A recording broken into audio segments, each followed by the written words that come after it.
Welcome to Market Catalyst. I'm Julie Hyman. We are 30 minutes into the U.S. trading day. Let's get to the three market catalysts we're watching this hour. First up, of course, Fed decision day. We'll have full coverage on the rate decision. Plus, we'll get a review of Apple's new products and what our tech editor calls the strongest lineup in years. And StubHub gears up for its public debut after raising $800 million. We'll go live to the stock exchange to speak with its CEO.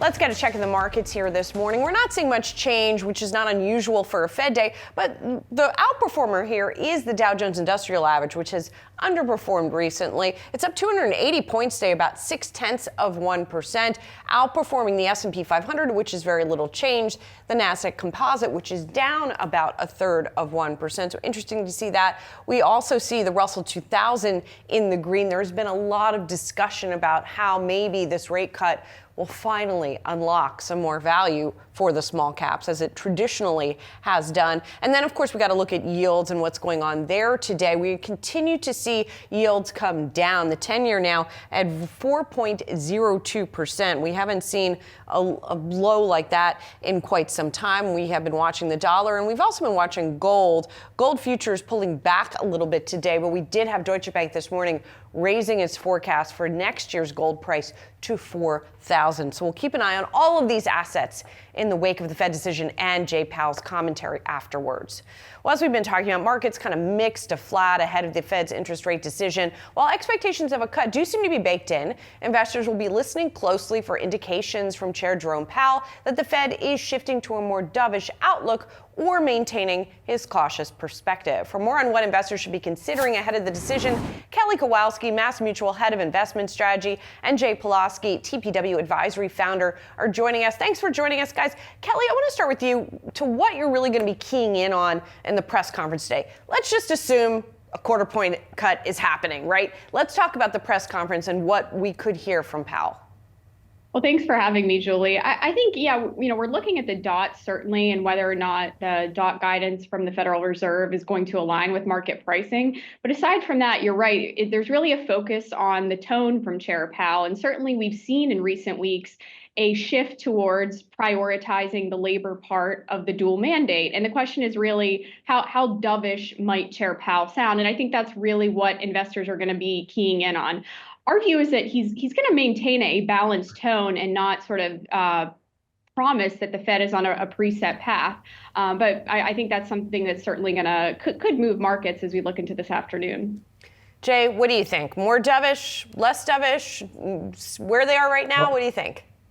Julie, great to be with you. I think, look, we're at risk of a little bit of a buy the rumor, sell the news here on the Fed, right? The market's been up 8 or 9 of the last 10 days. So a lot has been priced in. I think in terms of the policy side, what's interesting, what we're watching is the understanding of what job growth is needed to sustain low unemployment at a time when population growth has basically flattened out completely.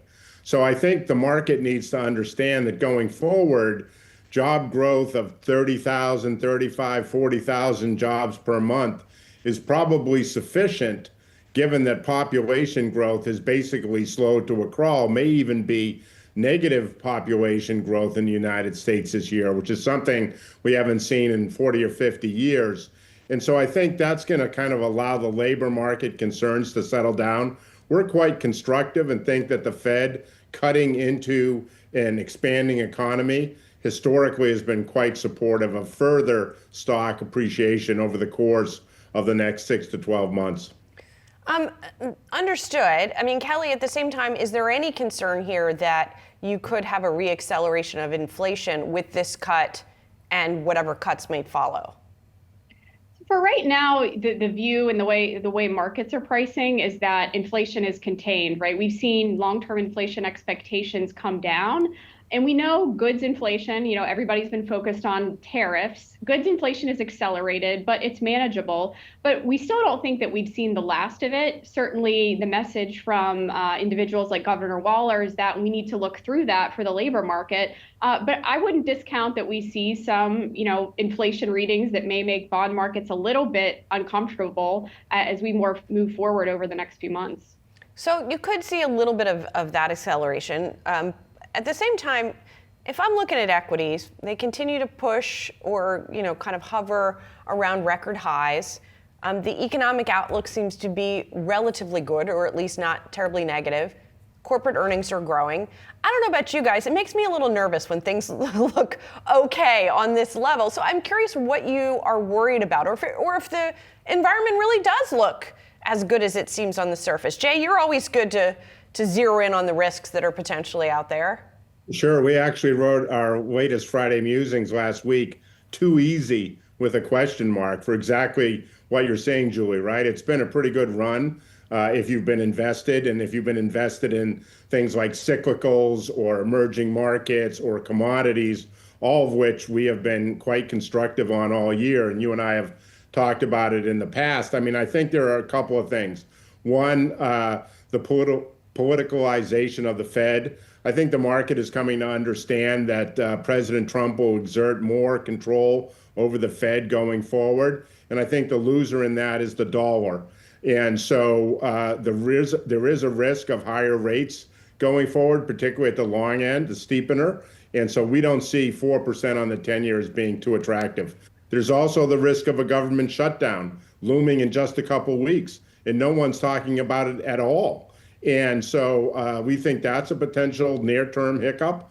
But ultimately, we're focused on what we think is an early cycle global economic recovery. There's a lot of debate over early cycle versus late. We think we're early cycle, and that sets up, along with a weak dollar, a really constructive environment for emerging market assets, particularly places like Latin America and China, which are breaking out as we speak. And then commodities. We're very constructive on commodities given that weak dollar, and in particular energy, which is very much unloved. We think there's a real misunderstanding of the supply-demand imbalance taking place in the energy market, particularly if Ukraine is able to shut the majority of the Russian oil export capacity, which it seems to be having increasingly success doing. So there's a lot on the table for us as we look into 2026, particularly outside the United States. And just quickly, Jay, a quick follow on the commodity point. Gold, you talked more about energy, not really about gold, but do you think that that is a place for people to sort of shelter if they share some of your concerns? Yeah, gold has been fantastic. We don't talk about it because it's already been kind of to some extent played, right? Yeah. We've been a big believer in gold miners. They're up almost 90% year to date. Still have a lot of upside. The way commodity bull market cycles work, Julie, is they start with precious metals, and we've seen that. They then move on to the industrial metals. And one of the top performers for us in the last 3 months have been copper miners. Copper miners up 30% over the last 3 months. So the industrial metals are participating. And what finishes the commodity, or what comes last in the commodity bull cycle, is energy. And we really think most banks have Brent trading in the mid 50s for 2026. Today it's at $68. If we're right that we're early cycle, and if there's potential for the Ukraine to continue to degrade Russia's oil exporting capacity, which I think is the main focus right now of what's going on in Ukraine-Russia conflict, then there's upside risk to oil, and everyone hates oil. It's the most least loved commodity or investment position on Wall Street today. So a lot of upside there in our view. And Kelly, I'm curious to go back to the risk question, how you're thinking about that right now. I think along the same lines is what Jay pointed out in terms of the long end of the treasury curve. Right now, that is trading on what we think of as cyclical factors, a view that the labor market is weak, growth is slow. But as we've seen around the globe, there's a lot of structural pressures there. We're still going to have 6 to 7% deficits in the U.S. We could see inflation creep up again, as I noted. So we see that as a risk, especially as you're sitting at these high valuations. The term that we like to use right now is priced for perfection, and we know that valuations are a poor short-term timing tool, but that's certainly a risk to be aware of, especially where we sit as credit investors in terms of how much are we being compensated for the risk that we're taking. And where in credit is attractive at the moment, particularly with the anticipation of rates going lower? Well, Everything is expensive. I will say that corporate investment grade corporate credit spreads are at 25-year lows in their, I think, second percentile historically. But that's an area that we continue to like. We like, sort of playing in the short and liquid space there. We like residential mortgage-backed securities as well. In terms of sectors, we like the exposure to the energy and AI. I can't tell you exactly who's going to be the AI winner or which companies are going to benefit the most, but what we can tell you is that AI consumes a lot of energy, so we like that sort of secular theme. Yeah, makes sense. Thanks, guys. Good to catch up with you, Kelly, Jay. Appreciate it. Thanks, Julie. Of course, you can tune into Yahoo Finance at 2 p.m. Eastern for full coverage of the Fed decision and the press conference. We got all your markets action coming up, including the calls to watch today. Stay tuned. You're watching Market Catalysts.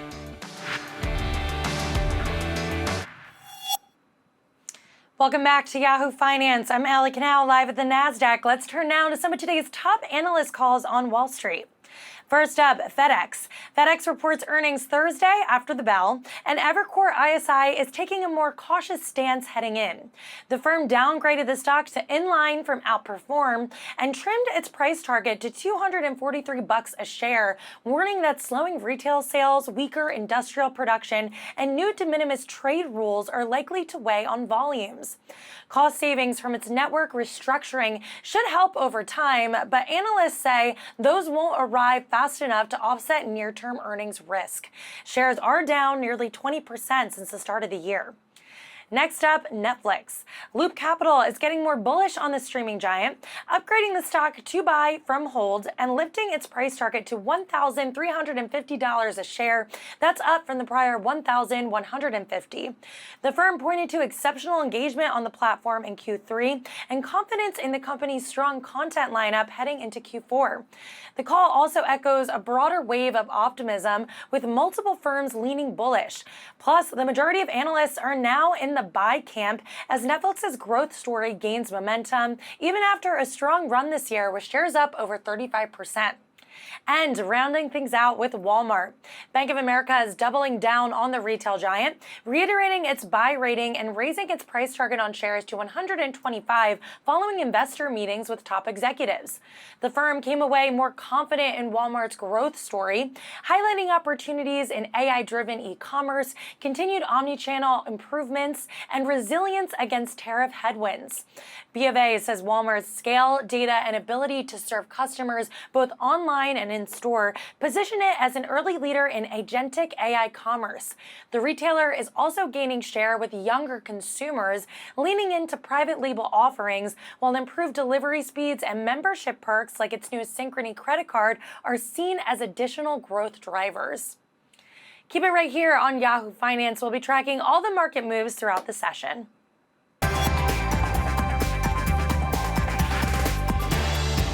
Now time for some of today's trending tickers. We are watching Lyft, Eli Lilly, and Opendoor. First up, Lyft. It's partnering with Waymo for the first time to offer robotaxi services in Nashville starting next year. The deal helps it better compete with rival Uber, which struck a multi-year deal in 2023 with Waymo to offer trips in Phoenix, Austin, and Atlanta.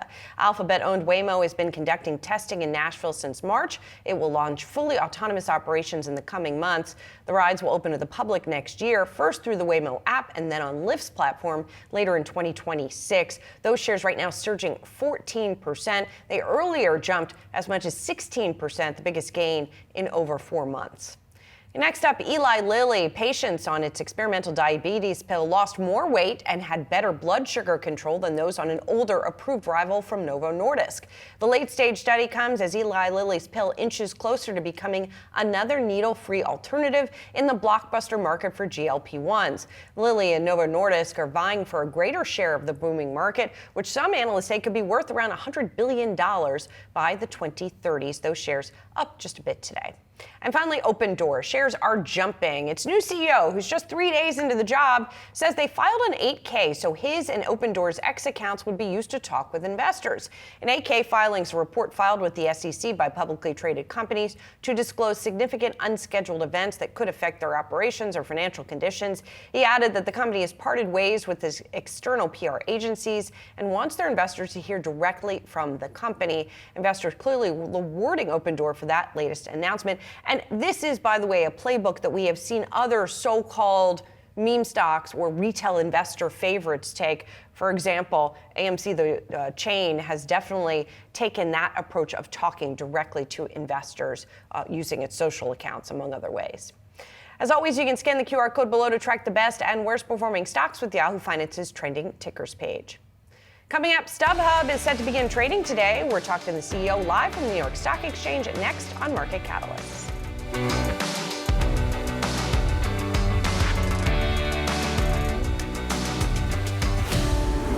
Online ticket platform StubHub is going public on the New York Stock Exchange today, set to trade under the ticker STUB after raising about $800 million. Joining me now is Eric Baker, StubHub CEO. Eric, thanks so much for joining us. You have had such an interesting journey here, from StubHub at the beginning to it being acquired by eBay, then you went to Viagogo, then we saw them come together. Now, finally, the journey here coming to the IPO stage. So, sort of, I guess, what have you learned along that whole way, and why did you finally think today that now was the opportunity, for the company to come public? Sure. Well, Julie, thank you for having me. It has been quite a journey. We've been doing this for a long time. Started StubHub originally back in 2000 to try and revolutionize the ticket resale market and give people an easy, convenient way to buy and access tickets. And in sort of going through that process, as you mentioned, bought StubHub back from eBay just a few years ago. And when we did that, we took on debt. And so today's transaction is really about delevering, lets us pay back that debt, clean up our balance sheet. And it's also just a great way for our businesses to move into the next phase to further raise our profile with partners, with consumers, and to attract great talent. So what does that path look like, that raising the profile? What are the goals here? You guys, most of your business right now is in the US. Is that about international expansion? Is it about types of events? How are you thinking through that? Sure. So we have a global business on one platform. As you say, the U.S. is maybe 85% of that business. What we're really excited about, Julie, is we have this vision that we call direct issuance, which is that we believe consumers don't care about primary or secondary tickets. They just want to get access to the tickets they want in an easy, convenient way. And so our opportunity is now to have all tickets flow over the platform, so it's easier for them to buy. And we're already doing things like that with great partners like the New York Yankees and Major League Baseball. Eric, they want easy tickets, but they also want a good value, right? And I think that is where the real congestion and conflict has been in the ticketing industry, as you well know, whether it's primary ticket agents like Ticketmaster, whether it's secondary markets like StubHub. We've seen some legislators step in. In Maine, for example, a recent piece of legislation said you couldn't sell tickets for more than 10% over face. How do you deal with those kinds of obstacles? Yeah, I think you're referring to something that may have been one in the States, but the real focus, Julie, is people want to make it easier, more transparent in pricing for people to get access to tickets in the first place. And a lot of that's broken with what's traditionally called the primary ticketing market. As you may know, oftentimes you have to get up at 2 in the morning, go to a queue in a random place and hope that someone has something accessible for you to buy. And so a lot of what we're trying to do through direct issuance is to open up that market and make different distribution outlets compete, so that you make sure that the service that's providing the best experience for the customer is going to be the service that prevails. And that's the world that we want, and we understand why fans and consumers want that as well. But do you have any concerns about potential policy changes, legislation changes that would cap the profit that you can take, the upcharges on some of these secondary market tickets, leaving the direct selling aside for a moment? Sure. Sure. No, we don't. I think when you look at the legislation that's come through, the big thing has been all-in pricing, which is something the FTC passed in early May of this year, which we StubHub lobbied for, which was to create greater pricing transparency, and we want the best consumer experience. And we were very gratified because it was important to us by having a national policy from the FTC. It means other competitors can't game that system. So that's been very positive. Everything else, really, no, we're focused. We believe in free markets and providing the best services to consumers, and see no reason why that won't continue. Eric, talk to me about the path to profitability for the company. In the first 6 months of the year, you had a net loss of $76 million, revenue of almost $830 million. So I know you have, in addition to the fees that you charge, you've got ad revenue as well. So how do you push towards getting profitable? Sure. So I think the first thing to do is to understand that we are a profitable company that generates cash, and sort of the metric that we look at and Wall Street looks at is EBITDA, which is the earnings before interest, tax, depreciation, amortization. And so we generate a ton of cash flow, which we've had to do because we service debt. But I think to your question of all these different ways to expand and provide a better service and generate more cash flow, there's a ton of different avenues that we have that we're excited about. One is obviously, as you mentioned, an advertising business where we're going to have sponsored listings where many sellers, just like they do on Amazon, can sponsor their listings through our platform. And we've got partnerships in the works with a lot of value-added partners through travel and gaming who, in a positive way, are trying to reach some of our consumers. So, that in addition to, as I said, touching on the direct issuance market, continue to expand internationally, so many more ways for us to continue expanding our cash flow and provide a better service. All right, Eric, I've been looking at some of the concert stats for the year, what the biggest grossing concerts have been, for example. Was looking at Pollstar data, Beyonce over the past few months, obviously a big grossing concert, and we have seen since the pandemic definitely a rebound in concerts overall. We got The Weeknd, we got Stray Kids, which admittedly I hadn't heard of, but is a K-pop band, Coldplay, Post Malone on that list. What have you been excited? What events have you been excited to go to this year? Look, we love all live events. As you said, Julie, there's everything across the board, from sports to theater to comedy to music. A lot of great concert tours. Hard to pick one. I will say, everyone's very excited about Ariana Grande, who recently went on sale. She's such a talented performer. So, but she's one among many. So no matter what your taste is, we've got you covered, and Eric, we know people are still going to love going to concerts. What are you excited to go to? Well, I love music. I'm also a massive sports fan. So I'll tell you, I'm from Los Angeles. So I love the Lakers, I love the Rams, and I love the Dodgers. So while again on the platform, to your point, Julie, everyone loves everything, I do have to admit I am rooting for hopefully a Dodgers back-to-back World Series win, and it would be great to see the Rams find a way to add another Super Bowl. So I have to admit, you got me. I am hoping for that. All right, we'll see if that happens, and we'll check back in. Thanks a lot, Eric, and again, congrats on the IPO. Thank you, Julie. Appreciate it. Apple's newest iPhone lineup will officially be available to the public later this week. Yahoo Finance tech editor Dan Halley has a closer look at some of the changes that users can expect. The next generation of Apple iPhones are here. They include the iPhone Air, as well as the standard iPhone 17 and iPhone 17 Pros. It's been about 8 years since Apple launched the iPhone X in 2017, and since then, the design of its big-time phones have kind of stagnated. Sure, they've updated the inside with new chips and made the cameras better, but really the look and feel of the phones has remained mostly the same. Until now. There's a ton of big deal changes to this, but there are also a few trade-offs. So let's go through them. This is the iPhone Air. It is the latest iPhone, new design, incredibly thin at 5.6 millimeters and incredibly lightweight. Now I know those numbers might not sound big, but when you hold them next to something like the iPhone Pro Max, it really does feel like a different kind of device. Inside the phone has Apple's new A19 Pro processor.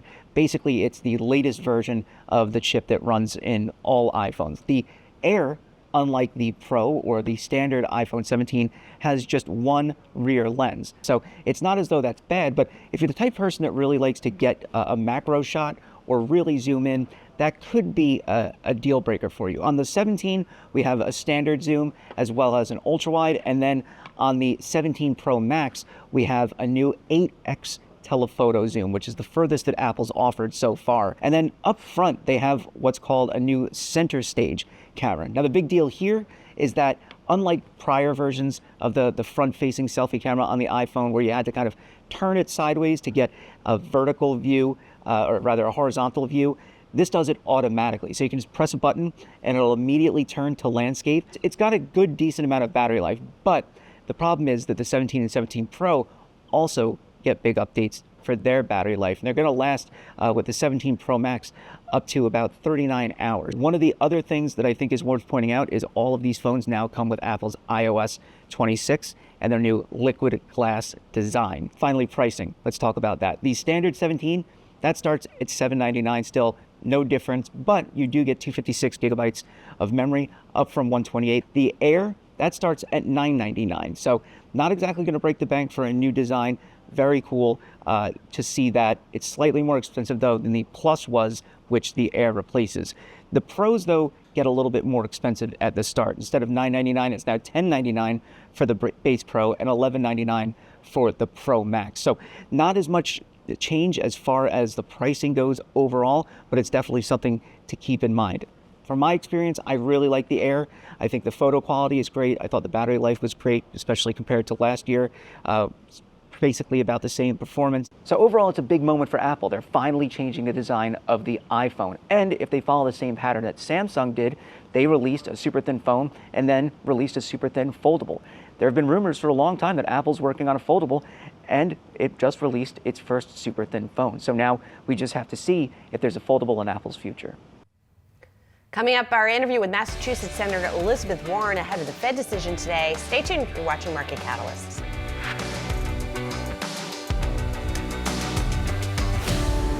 The Senate Banking Committee's highest-ranking Democrat warns about the independence of the Federal Reserve as President Trump's nominee, Stephen Miron, is confirmed. Fed correspondent Jennifer Schonberger spoke to Massachusetts Senator Elizabeth Warren on Capitol Hill.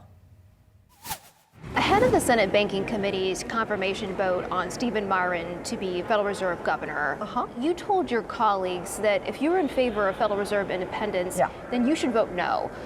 Miron was confirmed by the full Senate last night. Today he is participating in the Fed's monetary policy meeting, but he has not resigned from his position at the White House. He's on a leave of absence. How could Miron threaten Federal Reserve independence? So look, Miron is just there to be Donald Trump's sock puppet. And Miron himself was not willing to speak at all independently when he was in the hearing. And as you rightly point out, he hasn't even given up his job with Donald Trump. So he won't reveal any of his communications with the president, nothing.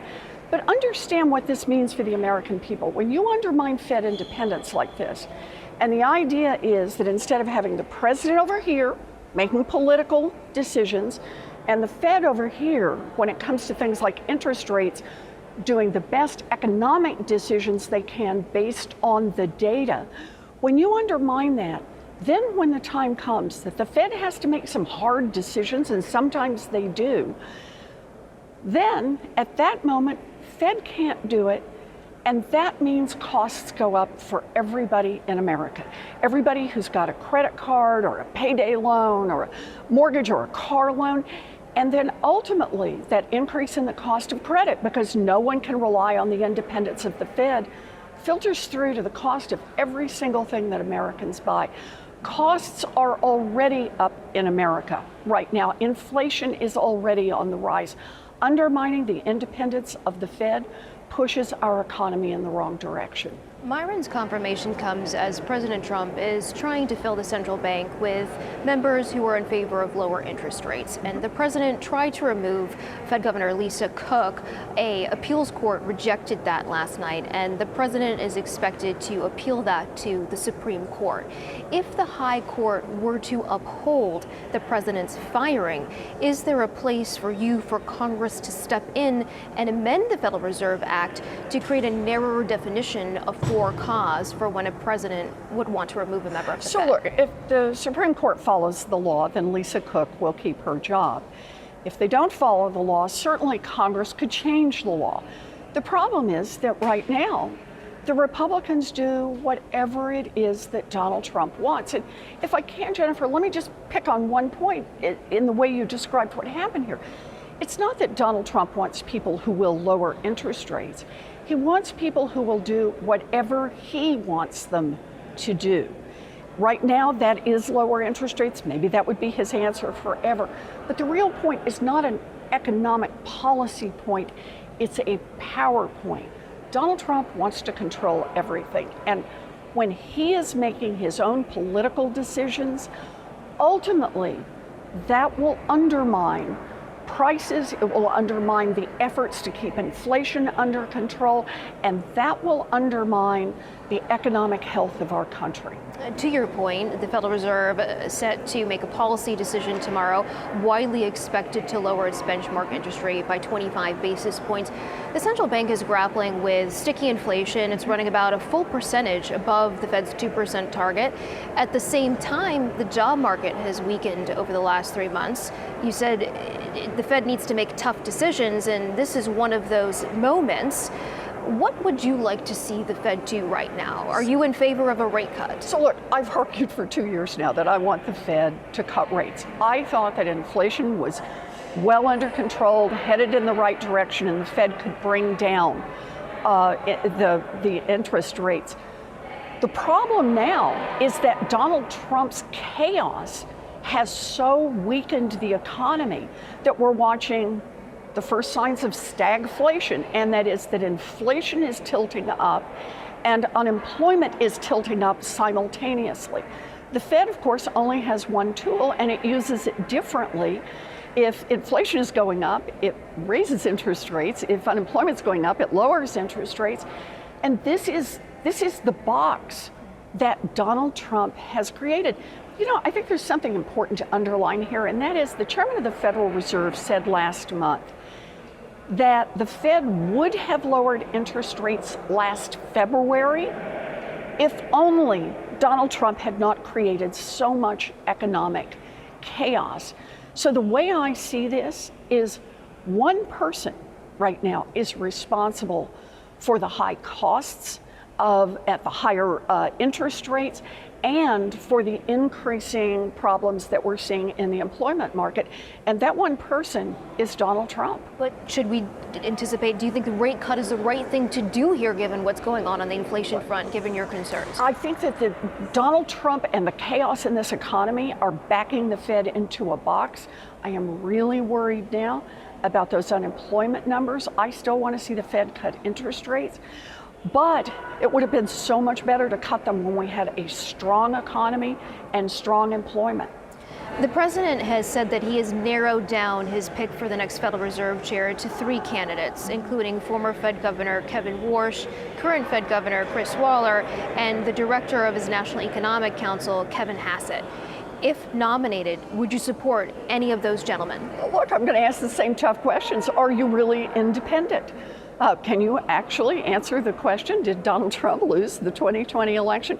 Do you have enough independence to stand up for what you believe is right on economic policy? Or are you just going to be one more person who does whatever it is the great Donald Trump wants? And the reason that is so undermining is it's not whether or not Donald Trump is right or wrong. It's that we will have lost, under Donald Trump's efforts, all of the independence of the Fed, and that undercuts confidence. Confidence that, in fact, we will have a Fed that will be harsh on inflation. Confidence around the world that people say we can count on independent economic decisions from the United States of America. You lose that confidence, prices go up for everybody. Switching gears, Senator, President Trump has said that he believes we should scale back quarterly earnings reports to twice a year because it would cut down costs and would allow management to focus on longer-term business objectives.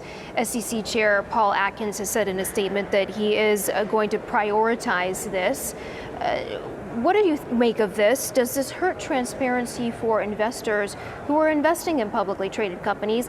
And if the SEC were to pass this, would you step in to block it? So yes, it undermines transparency. That is the whole point here. Investors do not need to see less information about the companies that they are investing in. After all, those companies are using investors' money. But this is the standard Donald Trump trick. And that is, if you don't like the numbers, then try to get them out of sight. And that's what he's trying to do. What did he do when he didn't like the employment numbers? He fired the head of the Bureau of Labor Statistics. Evidently, he did not understand that would not stop the reporting of labor numbers, nor did that person have control over those numbers. But it's the same kind of thing here. Donald Trump does not want real numbers reported in any of the economic areas because he knows he's in trouble on the economy. And remember, this is a president who ran promising to lower costs on day one, and that is entirely turned upside down. Costs are up, and this economy is weakening day by day with Trump at the helm. Really quick, Senator, before I let you go, Paramount Skydance now making a bid for Warner Brothers. You're worried about a concentration of power there? Yeah, just too much, okay? Too much in the same industry, and understand who really gets hurt here. It's the other competitors, but it's also every customer. Every customer who's only got one place to go, because what have we learned in every industry? When you end up with more concentration, prices go up, that hurts the customer. Customer service goes down, innovation goes down, and other businesses end up withering often and dying. Look, I believe in markets, but for markets to produce their magic, there's got to be competition, not concentration. Senator, thank you so much for your insight, especially at this critical time. So appreciate it. Thank you for having me. I appreciate it. Hope to have you back soon. You bet.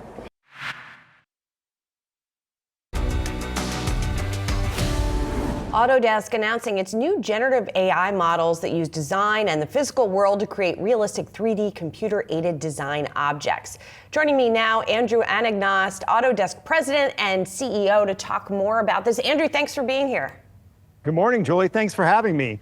I'm here in beautiful Nashville, Tennessee, with 12,000 of the world's engineers, architects, and design professionals, here to talk about how to overcome some of the capacity challenges in the design and make industry, how they can do more with less money, less people, and with less materials. So let's dig into this a little bit, because you, as part of this, as part of your presentation there, you guys have been rolling out a bunch of new AI-assisted products. Now, from a user perspective, and most of your users are professional creators, whether it be architects, designers, people in entertainment, et cetera.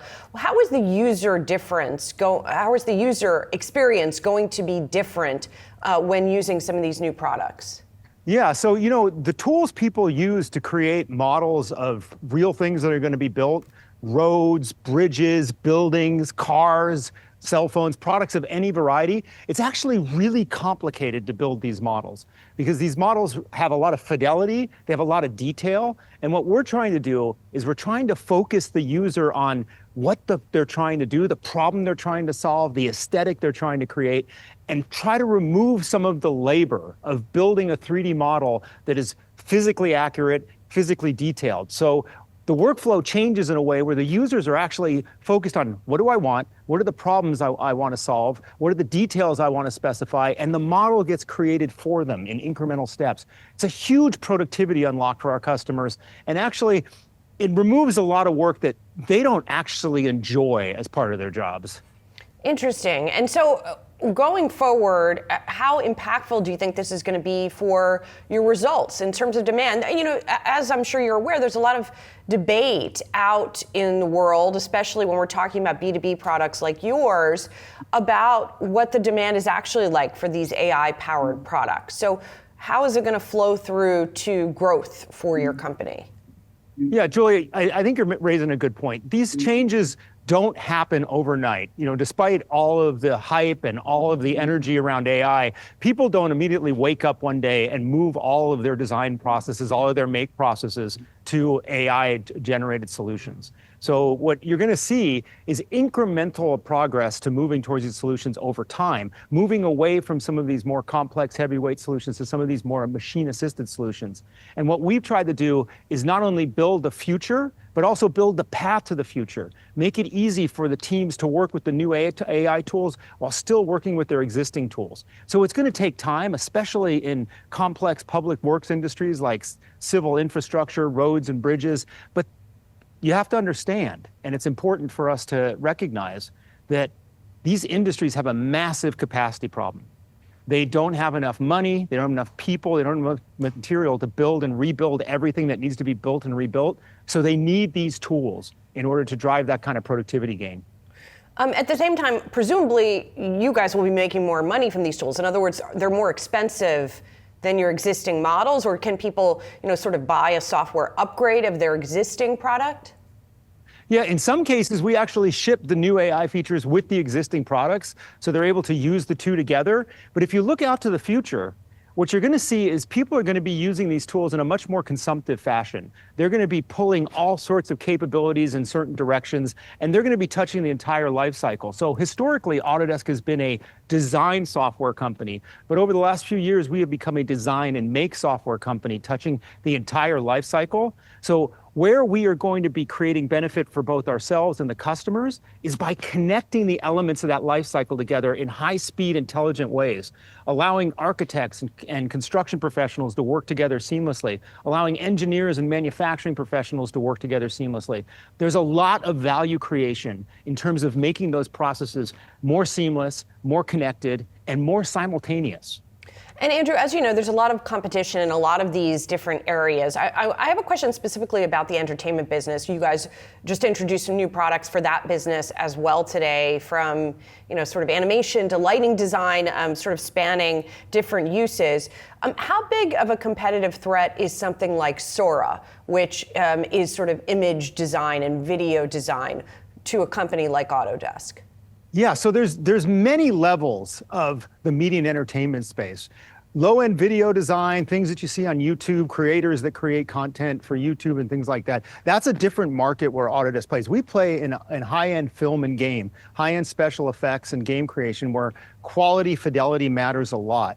So the artists that we support are doing very sophisticated work in close collaboration with film directors, with game studio directors and project directors to create high fidelity, realistic experiences. So we're delivering AI tools to help them work faster and help them be more productive, but it's kind of separate from the broader space. That said, as we evolve our tools and add more AI into the tools that we have, we're going to enable more people out in the ecosystem to actually be able to do high-end special effects that they mash together with things they create with other tools.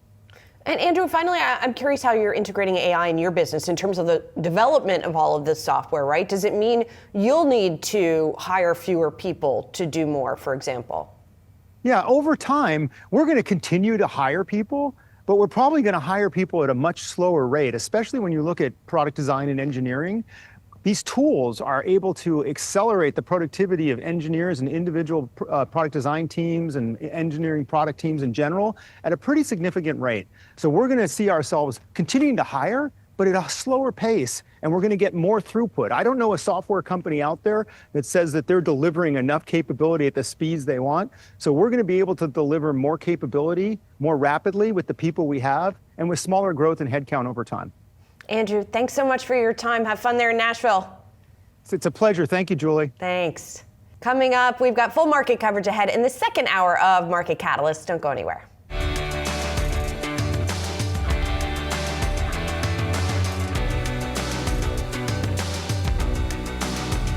Coming up this hour on Market Catalyst, first up, traders eagerly await Fed Chair Jerome Powell's press conference. We'll break down what to watch. Plus, for today's Investor Playbook, we'll dive into the clean energy space. And Cracker Barrel is set to report earnings following its logo backlash. We'll discuss that and more on Market Catalyst. 90 minutes into the start of U.S. trading. I'm Julie Hyman. Let's get a check of the markets here. It's pretty much steady as she goes here. We see the Dow outperforming today. Right now, it's up more than 300 points, about 2/3%. The S&P kind of treading water as investors await the press conference this afternoon from Jay Powell, and the Nasdaq pulling back by about 0.5%. We have seen some volatility within the AI trade lately, and of course now there's this report from the Financial Times that Chinese regulators have told companies in that country to not buy NVIDIA chips, so that might be weighing on things a bit today. Well, today is the day. The FOMC interest rate decision coming this afternoon at 2 p.m. Yahoo Finance Federal Reserve correspondent Jennifer Schonberger is here with more. We've been talking about this for days here, Jen, and it seems to be baked in, that first cut that people are looking for. So what are the most important things to watch? Days, weeks, Julie. Yeah. I mean, it's here. It's perhaps one of the most important Fed meetings of the year. And there are two major things I'm watching for. One, how many more rate cuts could we see? And two, will there be any dissents? On the first, we do expect a 25 basis point rate cut. That is baked in by the markets. The question is, will we see one more rate cut for a total of 2 cuts this year, which would be similar to what we saw back in June? Or could we see 2 more cuts penciled in, which would make a total of 3 cuts this year? If we were to see the latter, that would signal to me that Fed officials are more concerned about the job market. Now, rewind the clock back to June, and there were 7 officials at that time who weren't in favor of any cuts this year, while 8 officials favored 2 cuts. So it'll be interesting to see how those dots, which are the individual interest rate projections that each member of the FOMC pencils in, have changed, and whether they are more concerned about the job market now than inflation. Secondly, I am watching for dissents. Back in June, we saw 2 Fed governors dissent, the first time we've seen that in 30 years, Fed governors Chris Waller and Michelle Bowman. Today, I'm looking for whether Stephen Miron, the newest addition to the Fed, who was just confirmed by the Senate on Monday night, will go along with a 25 basis point rate cut, or whether he could dissent because he would be in favor of a larger cut. Also looking for whether Fed Governor Chris Waller could dissent because he reserved judgment for whether he would want to go more than 25 basis points, depending on what the August jobs report turned in and how weak that was. On the flip side, I'm looking to see if any of the hawks will dissent, specifically Kansas City Fed President Jeff Schmidt. Will he dissent in favor of holding rates steady? Back in August, he was of the mindset that perhaps any weakness in the job market was temporary, and that if the Fed were to cut rates, that would ignite demand and therefore inflation. And of course, this meeting is unfolding during an extraordinary political moment for the central bank, as President Donald Trump has been trying to fill the Federal Reserve with members who were in favor of lower interest rates. President Trump tried to remove Fed Governor Lisa Cook ahead of today's meeting. An appeals court rejected that Monday night, and she is in attendance today. This meeting this decision, I should say, coming down at 2 p.m. Eastern, followed by Fed Chair Powell's press conference at 2:30. Back to you. All going to be very interesting. Jennifer, thank you so much. Well, stocks do typically perform better in the wake of cuts from the Federal Reserve. My next guest has a playbook for how ETF investors can potentially take advantage of any post-cut bump. Marissa Ansel, Goldman Sachs Asset Management Head of ETF Investment Strategies, joining me now on set for this week's ETF report brought to you by Invesco QQQ. Marissa, thanks for being here. Thanks for having me. So I guess, first of all, to set the table, we should talk about what the Fed is going to do today and what we're going to hear from them. 25 basis points, a quarter-point cut is what's broadly expected. The other things that Jennifer was talking about, kind of the signals for what's next, what are you looking for and expecting? Yeah, so our base case expectations are, again, in line with consensus, 25 basis point cut today.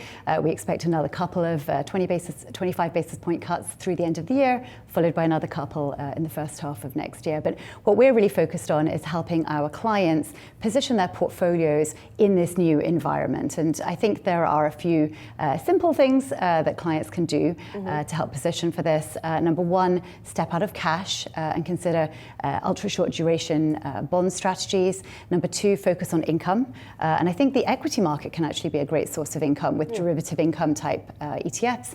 And number 3, consider small caps. With rates coming down, that's a really nice tailwind for the small cap asset class. And we think that there's a pretty nice setup for small caps from here. So let's take those one by one. Sure. So in the first, to step out of cash and into ultra short bond ETFs, sort of what's the big difference between those two? Because I sort of think of them in a similar bucket. Exactly. And I think that's how a lot of investors think. Yeah. But I think what they can do is, to the extent they have either cash holdings or money market fund holdings in their portfolio, they're going to be earning even less interest, of course, with rates coming down.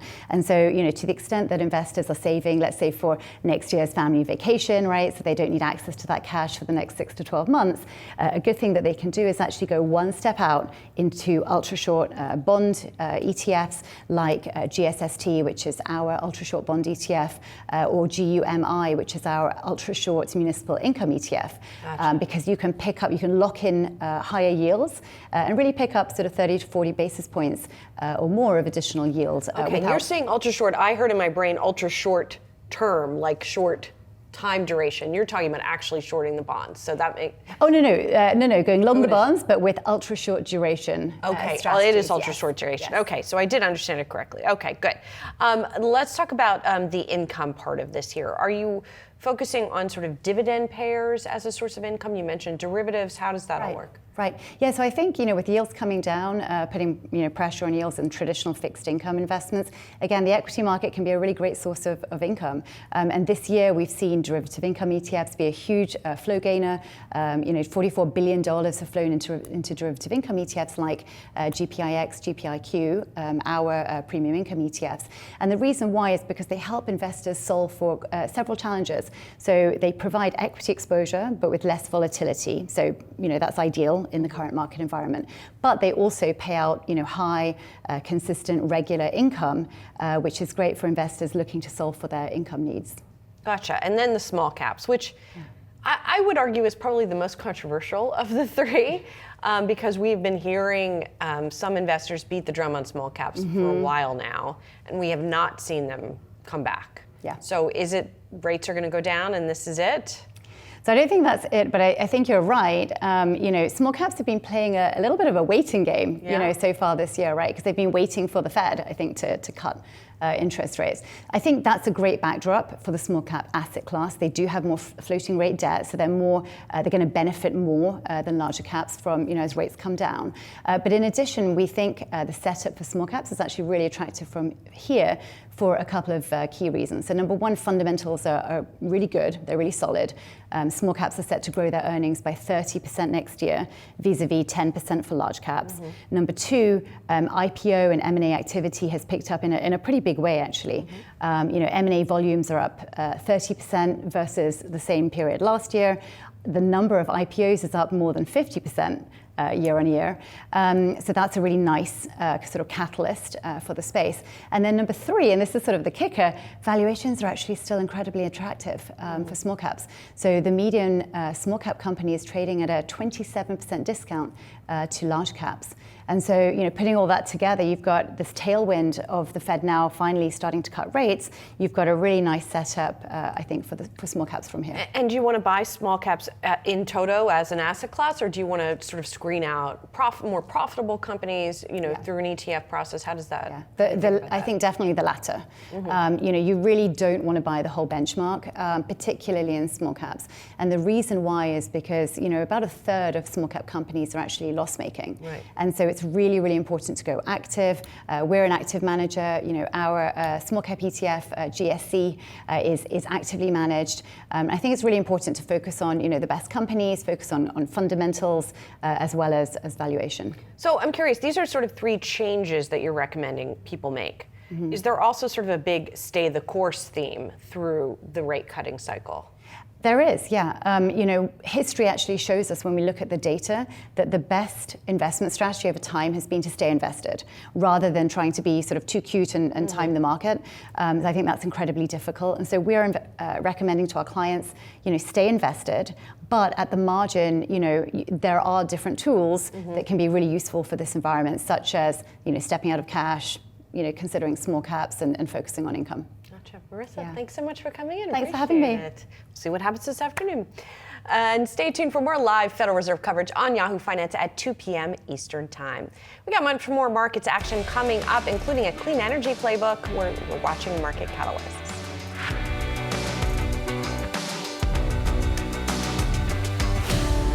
The Trump administration has not been friendly to a majority of the renewable energy industry. The president barring new leases for offshore wind, while Congress is phasing out tax credit incentives for solar panels and EVs.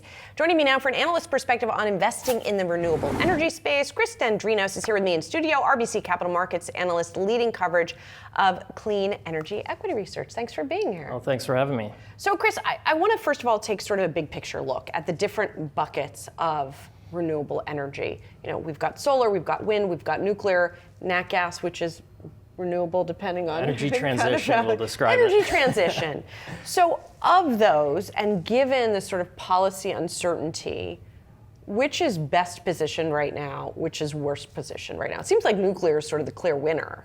Yeah, I mean, I guess you could call it the haves and have-nots, or Trump camp, not Trump camp, and it's certainly a nuclear natural gas story right now. And then on the other end of the spectrum, wind on the far other side, and then probably solar. So, yeah, I mean, I guess our perspective is that the grid needs all forms of energy, and so everything is going to benefit from AI data center energy demand. But from a policy perspective and sort of risks and opportunities, I mean, certainly nuclear is the one that you'd probably circle as having the most amount of policy political support at this point in time, at least. When you look at the hyperscalers and what they're driving and what their preferences are, have they shown any preference for one energy over another, or is it just a matter of I need stable and I need a lot of it?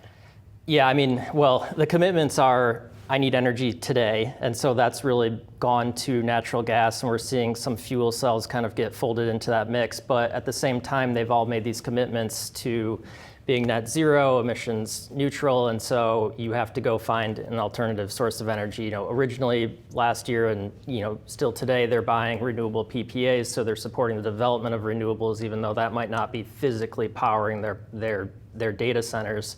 But as it pertains to nuke, I mean, we've counted about 50 gigawatts of nuclear demand or energy commitments from hyperscalers and utilities supporting nuke demand. Now, the grid today in the US has 100 gigawatts of nuke. So it's a huge number, right? And so we'll see if all this gets developed. I mean, I think the expectation is that it probably doesn't, but at the same time, you have President Trump's agendas to quadruple the amount of nuclear on the grid by 2050. And so we've got a really strong start today if there's 50 gigawatts of commitments. And so we'll have to see how long it takes to really start to deploy this stuff. I mean, the timelines for nuke are lengthy, which doesn't necessarily match up with data centers' needs for power today, but they're clearly thinking ahead 2030 plus. When do I need that next couple gigawatts? And that's where nuke starts to look interesting, as it's the only source of always on power that is clean. So I've also heard, talk to me about the supply picture, because I've also heard from those in the industry, for example, you can't get a natural gas turbine if you want to order it today. They're all booked out through however long. On the solar side, how's that working? So how is the mix looking what does the mix look like today? What is it going to look like 5 years from now? Then when you look out further, 2030 plus? Yeah, so natural gas turbines, the big ones, CCGTs, those are sold out to 2030. There's use of these smaller ones. They're called aeroderivatives. They're functionally a jet engine, and those are now sort of backlogged, call it 2 to 3 years. On the renewables side, if you wanted solar panels, you can get them today easily. And the bottlenecks there from a build-out perspective are more getting the interconnection permits from the utilities to have the transmission lines, et cetera. It's permitting just kind of the land, et cetera. And then the biggest, I guess not the biggest, but one of the other bottlenecks is the labor. And all the construction companies out there are pretty well booked up right now. And so being able to accelerate the development of a solar project is just functionally challenging. And so at the same time, I mean, let's talk investment playbook for a minute here, because it sounds like there is an investable case for each of these buckets. We didn't talk about wind so much, but maybe we'll get to that in a minute. So in each of these buckets, like, let's take solar. What would be your top pick within solar? Yeah, so on the utility scale side, I mean, we really like First Solar as the go-to. You know, they're America's manufacturing company for solar, and they have all the tailwinds of, you know, if you go back to, you know, the OB3 back in July, they're sort of the winner of this all, I guess I would say, given their manufacturing footprint is located in the U.S. They, you know, fully source 100% of their materials, or they can, in the U.S. And then they've got, you know, the competition's all importing. They're now facing tariffs. The competition also is, you know, either a Chinese domiciled company that is now facing restrictions next year in terms of what they can sell here. And so that company stands out as a potential winner. You know, very, very near term, there's dynamics going on with what I would say is, you know, call it a garage sale of solar panels to get ahead of some of the restrictions that are coming in place next year. But you know, starting next year, I think First Solar starts to look really, really attractive. Are they capacity constrained at all? Can they make enough to keep up with the demand that we're seeing, you know, out next year? Yeah, so they're on the domestic supply piece, they're actually sold out through 2028. Now, they have opportunities to bring more manufacturing capacity into the US. You know, they manufacture in Southeast Asia, and they're, you know, I think at least they're going to shift a line over to the United States, so they, you know, within a year or so, they'd potentially have more supply on that they can sell. Now, in nuclear, and we should mention, you don't cover the sort of big legacy power generators that have the older nuclear plants. There aren't many choices on the new nuclear side. You cover NuScale. I think that, if I'm not mistaken, that's the only one. GE Vernova. Because they supply, yeah. Well, they have a nuclear plant as well, an SMR. It's called the BWRX 300. So it's sort of a shrunk down size of the, call it, old school traditional nuke. And, you know, I guess from my perspective, it's a huge opportunity. I mean, what's available today? You know, NuScale has done arguably the best job getting into a position where they can sell a nuclear plant today. They went to, there's, you know, the regulatory commission that governs these things, and they have approvals that say, hey, these, you know, the NRC's reviewed all our docs. It takes many, many years, but they reviewed all the docs.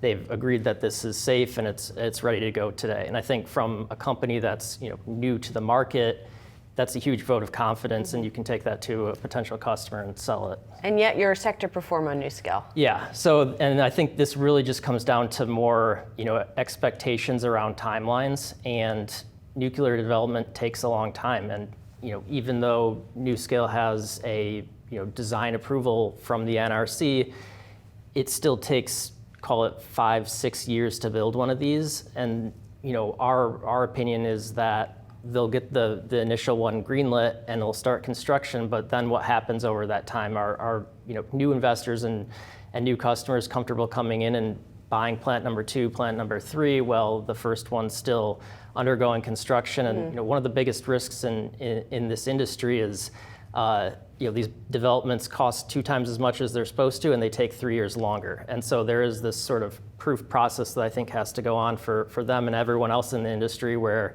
they need to show that they're on time and on budget. And just quickly to leave us, you mentioned GE Vernova. Is that also, and I know you have an outperform rating on that one, is that also a topic because it kind of does it all?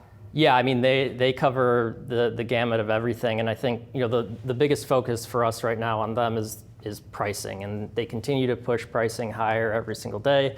And that's why we remain an outperform, is it propels the stock higher. The margins get higher every single incremental dollar they make. Is their wind business a problem in this environment? Yeah, the wind is an issue, and I mean, they're, you know, very forthcoming in saying that. But it's also a small piece of the business, and it's not a big, call it, driver of value for everyone. And so really what we're looking at is their power business, you know, principally right now, the natural gas turbines, and then on the electric side is they're solving the grid constraints, and that demand has you know, gone through the roof, so to speak. Gotcha. So. Chris, thanks so much. Really interesting stuff. I love talking about this stuff. Appreciate it. Well, thank you very much. Thanks. We got much more markets action coming up. Stay tuned. You're watching Market Catalysts.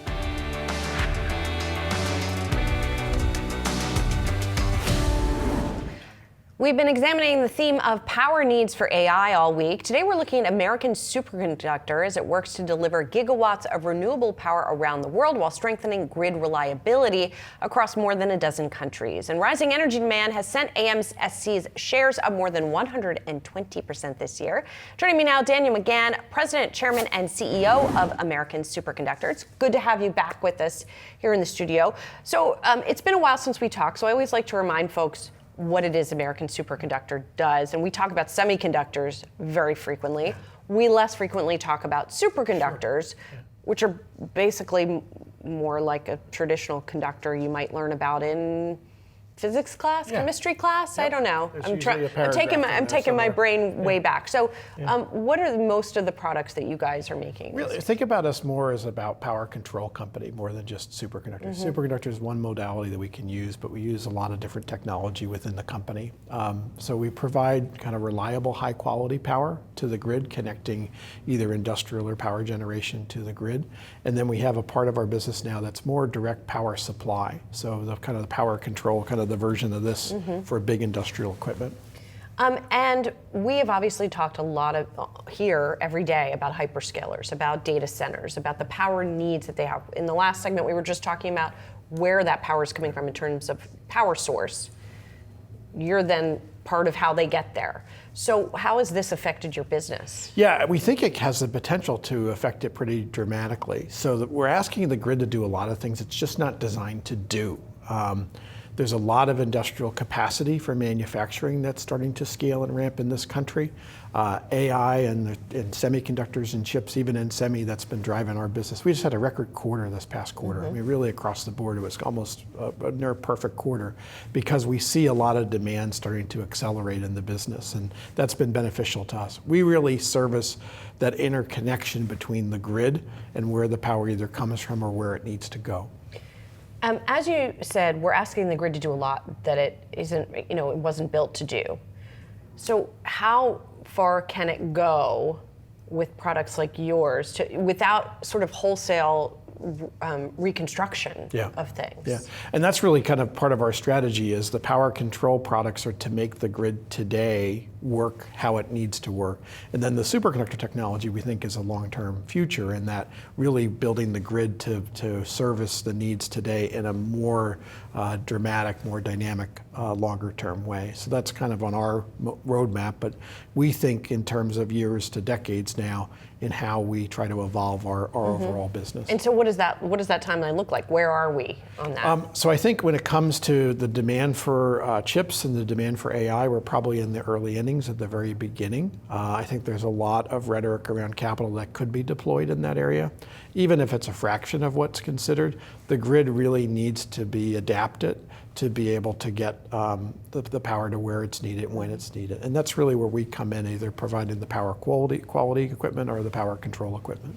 And I know a thing that you've also talked about is that most of what you make, these solutions, are not tariffed, right? You make it here in the U.S. Where are you sourcing? Have you had to change your sourcing at all, or has that been the case? We learned a lot during COVID. So what we realized during COVID is you needed not only multiple sources, but multiple sources in multiple geographies. Because if you remember, parts of the economy and parts of the world were kind of shut down. You couldn't get supply from here to there.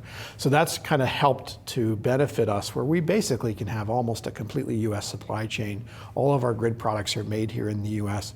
Our main market is U.S. 75% of our revenue comes from the U.S. It means there's opportunity for export eventually, but right now we're really in a good position given where the political climate is and driving this investment of capital and capacity. And that really seems to be the main theme today, and the need for electricity to service that capacity. What is the competitive landscape like? Because I imagine you got a lot of other folks who want a piece of this business. We see a lot of the bigger players going to even bigger projects where they're building out large pieces of the grid, and where we kind of fit more is tactically, how do you make what you have just work for what's next, right? How do we make that next transition for a piece here or a piece there of the grid? So we've seen our main competitors really kind of go more, I'll say, upmarket or larger ticket, things we can't do.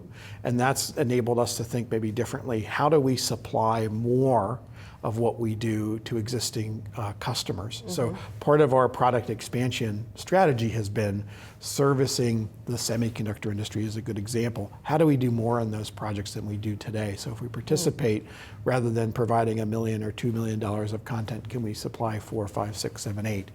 And that's been a part of the growth. I mean, we grew 80% June period on the prior year. And you've been able to keep up with that supply. Yes, and we've tried to really that's part of the strategy of what we're trying to deploy. Now, the analyst we were just spoke to mentioned GE Vernova, which he wasn't speaking specifically necessarily about where they might compete with you, but he talked about them having pricing power and continually raising price. Yep. So if you were aiming more at, say, the middle market or the projects that you currently are in, are you raising price, or is that sort of another competitive edge maybe that you have that you're keeping price? A lot of ours is capacity that we can deliver things in like a year. So there are things that I think you're even talking about things are taking 2-3 years where they're booked out. So we try to have a strategy where we have capability right now. Part of why the quarter was so good is we had a customer say, we need this equipment a bit faster. Can you pull it in? And we're like, yeah, okay, we can add more labor to it. We can make all that happen. And it worked out. It actually had positive impact on the financials. But that's really driven by a customer saying, we need more sooner, and we want to be responsive to that. And that raises another question. Where are you getting that labor from? Because it doesn't seem like it's easy right now. I've heard that, but we haven't seen that. So our labor force is a lot of engineers, a lot of highly trained electrical technicians that they may be under strain because we have a lot of demand, but we've been able to keep up. Our human resources group has really done a nice job on trying to keep up with our labor pool. We're now approaching about 600 employees, which has been great. I mean, we were a whole different level for us. Yeah, Daniel, thanks so much for coming in. It's great Good to see you. Appreciate it. We got much more markets action coming up. Stay tuned. You're watching Market Catalysts.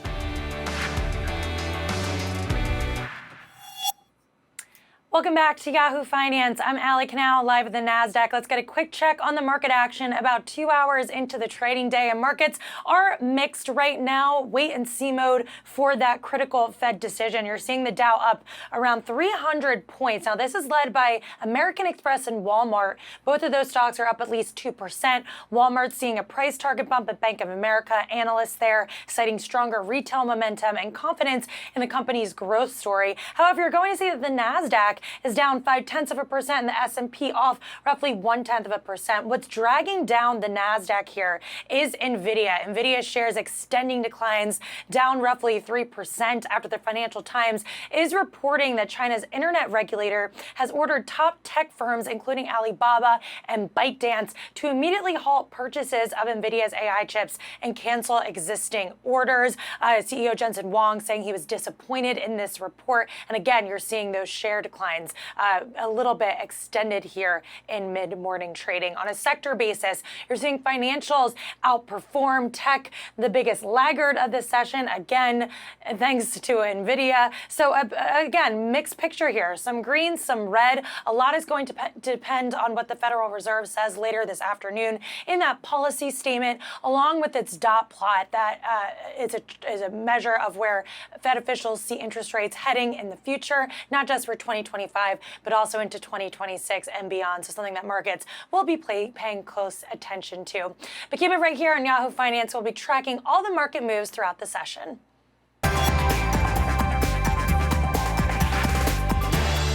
Now time for some of today's trending tickers. We are watching Elf Beauty, General Mills, and Cracker Barrel. First up, Elf Beauty, the company getting a price target boost over at Bank of America. Joining us to talk about it, Yahoo Finance's Brooke De Palma, and this has to do with the new beauty intro, I think, right? Yeah, Rhode, Hailey Bieber's company, really showing some potential to really kickstart Elf Beauty. Right now, the stock is up about 2%. It jumped as much as 5% this morning.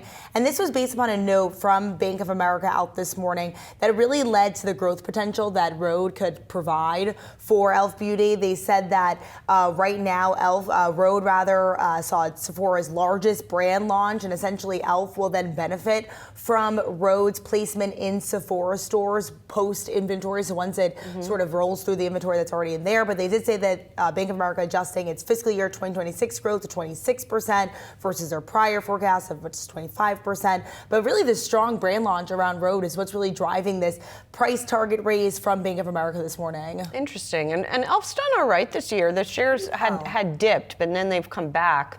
Yeah, well, largely because we heard them say that they're going to raise prices by Yes, a dollar $1. effective August 1st, and that's when you saw this momentum. Keep in mind, they do get a majority of their goods from China. They said they have plans to offset that, but that was really sort of the turbulence that we saw earlier this year. Yeah, still viewed though as sort of like a value-priced brand. Yeah, Rode though, $32 for one of their products. Which one? So bringing in how much is 32? $32 for their $32? glazing milk. So kind of reaching this higher income audience. I'm sorry, they're what? Glazing milk for the big 4.2 ounce. So really reaching a higher income audience here perhaps too. Is that a fancy way of saying moisturizer? Moisturizer, yep. Essential prep. I don't use moisturizer, I use glazing milk. All right, let's talk about General Mills. How are we rebranding cereal now? That's my question. The maker of cereal, like Cheerios, citing a cautious outlook for the consumer in its latest earnings. So I need to think about that. What would you call cereal if it wasn't breakfast optimization? Price pellets. pack architecture is all we're hearing about. I mean, they're thinking about, because keep in mind, General Mills isn't just cereal. They also have like Tostinos. So they're talking about moving that into a box instead of a bag to really price pack architecture, really show more value. I'm learning all the jargon today. This is all the jargon we're getting today. But really there is, mixed response right now to this report. It's down about 0.3%. But largely what we're seeing there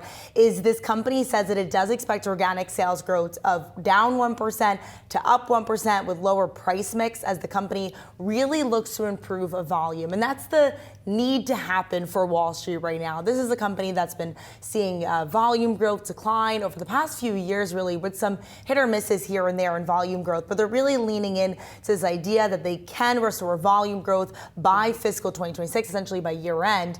And also, too, they're investing in different ways. So forget the regular cereal. We now have Cinnamon Toast Crunch, which we've had obviously for a while, but also Cinnamon Cheerios as well. So really just trying to say, like, okay, where are consumers going to spend? Where are they seeing the most value? And what can we essentially provide? They also have those protein Cheerios out right now. So it's all a matter spinning everything, getting the consumers to splurge on items. That will help improve volume growth. Let's talk about the last one. This has been a fun one to cover lately. Cracker Barrel. The restaurant chain is set to report earnings for the first time since its logo backlash, and the shares are very shorted, apparently, going into this. If you take a look at Cracker Barrel, it's been so interesting to watch this dynamic. So over the past month, we are seeing shares down about 18% after they got that response to the logo backlash, and then now they're restoring all the prior logo featuring Uncle Herschel back in the stores. They even posted a video yesterday on their social media account on their Instagram showing them actually physically putting back on the old logo. And so there's a few questions going into this report. One, did they see an uptick because of this? Did it cause more consumers to be curious about what exactly the brand still is these days, that maybe it could have caused some foot traffic? Right now, Wall Street is projecting same-store sales growth of 3.49%. That's up from a decline of 0.10% decline last quarter. Also, they've really been trying actually to turn around the brand despite all this backlash that they got with new menu innovations and also back of house optimization. John Tower pointing that out in a note. So it'll be interesting to see. Right now, I think the focus is so much on just the response and what exactly they say about that backlash, but there's other things cooking in the back of the house as well. Yeah, we'll see. I mean, listen, I hadn't thought about Cracker Barrel in a long time. But now you have been, right? I have thought about it. Have I actually gone to eat in a Cracker Barrel? No, but maybe others have. Maybe others have. Maybe, yes, if I'm on a road trip and I see a Cracker Barrel, will I stop in out of curiosity? Maybe. If I want some grits, if I want some cornbread, I think of it for those things. I don't even know if that's right. I guess I got to look at the menu. Thanks so much, Brooke. You can scan the QR code below to track the best and worst performing stocks with Yahoo Finance's trending tickers page. Coming up, as mortgage rates are at the lowest levels in a year, we'll look at what the Fed's latest cut could mean for the housing market.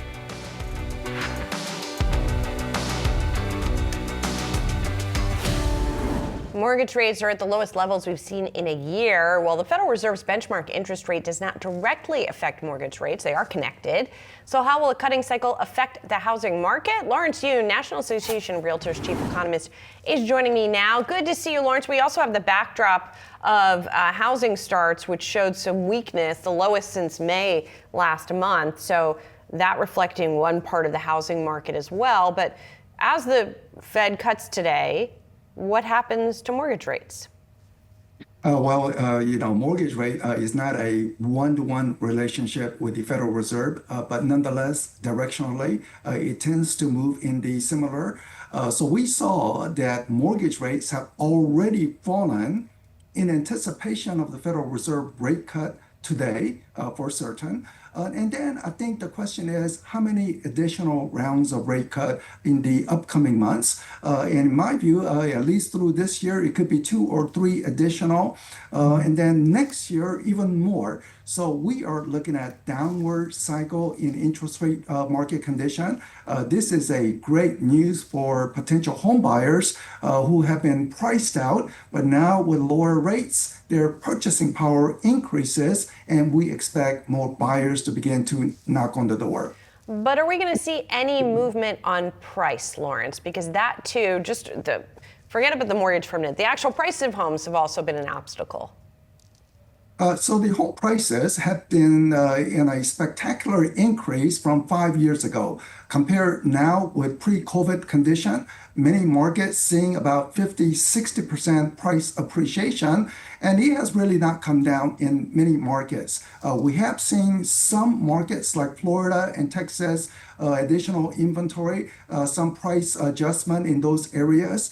People should view it as a second chance opportunity to get in, given the strong job creation in those states. But what we anticipate is that with the income rising roughly 4%, if home prices can rise below that level, it will be healthy development. But this morning's housing permits data, which is a lowest in a year, that's not a good sign. That means we could face housing shortage again. So we need to ensure there's an adequate supply once the buyers come into the market. Any unnecessary obstacle to building more homes, those need to be removed because we need more supply to match up with the anticipated rising demand. Well, what are the biggest obstacles at this point? Well, sometimes, you ask the home builder some of the permit requirement. In some states, you could run up to even $50,000 just to get a housing permit. And then you look for the land, and then there's lack of land condition. So we have to look at all the areas, some of the cost of construction is also rising. Maybe even the workers, do we need to train more Americans to go into trade school so they have the necessary skill to become plumbers, work in the carpentry, so we have adequate supply so that builders can keep building without facing any restrictions. So we have to look at all those angles. Well, that labor angle is an interesting one because where are those bodies coming from, right? Are those the knowledge workers who are getting displaced by AI? Because if you look at population growth, is that enough to support the labor force in something like construction? Naturally, we will let the market determine. Anytime there is a labor shortage, there will be increase in pay opportunity. And people need to remember, the construction industry actually pays above national average. And furthermore, many of the construction job is not necessarily manual job. People are sitting on a tractor, they're moving certain gears to move things. So I think people need to consider alternative. Maybe in America, we have tilted a little more towards trying to send every high school graduate into 4-year colleges. Maybe we don't need that. Maybe some people can go into trade skill and then start earning without even having a student debt load condition. So, but certainly we need more supply because demand. Once mortgage rate begins to go down, and I think the mortgage rate will go down towards 6%. If anything under 6%, consider that as a bonus. But that is clearly better than 7%, 8% that many consumers face in the past couple of years. How quickly do you think we'll get there, Lawrence? Mortgage rate right now, as you mentioned, we are already at 1-year low, 6.3%. So we are very close to that. But I think key is what the Federal Reserve communicates this afternoon about how they see the labor market, how they see inflationary pressure or disinflationary pressure out there. And then the market can sort of assess how many more rate cuts there will be down the line. And then 6% mortgage rate by the year end. I think that's a clear possibility. In our analysis, that just means that we are going to have another 3 or 4 million American households, based on income distribution, who would qualify for a mortgage, who are not able to qualify early part of the year. Of course, not everyone will buy a home, but at least the pool of eligible buyers is beginning to increase. Yeah, that'll be a big change from now, Lawrence. Thank you so much. Appreciate it. Thank you. That's it for Market Catalyst. I'm Julie Hyman. Thanks for watching. We got more Yahoo Finance coming up.